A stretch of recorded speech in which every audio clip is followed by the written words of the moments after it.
Bea Arthur passed away 15 years ago today, and I want to honor her legacy by sharing and reenacting one of my favorite stories from her one-woman show.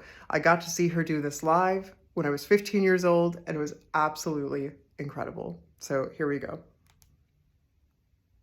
A Mother's Intuition by Bea Arthur. John invited his mother over for dinner.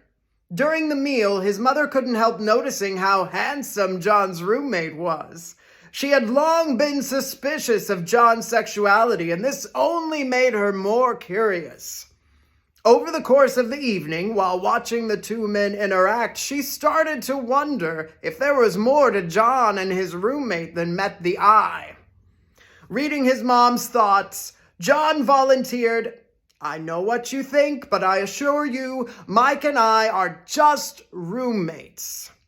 About a week later, Mike came to John and said, "You know, ever since your mother came to dinner, I've been unable to find that beautiful silver gravy ladle.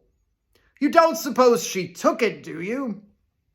John said, "Well, I doubt it, but I'll write her a letter just to be sure." So he sat down and wrote, "Dear Mother, I'm not saying you did take the gravy ladle from my house, and I'm not saying you did not take the gravy ladle. But the fact remains that one has been missing ever since you were here for dinner. Love, John."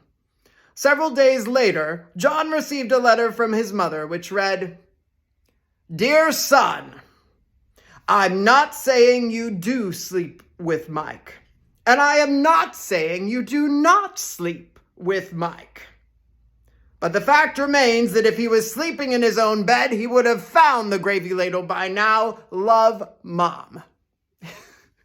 When I tell you the entire place erupted in laughter, it's one of my favorite moments from live theater of all time, and I'm going to hold on to that and cherish that memory today.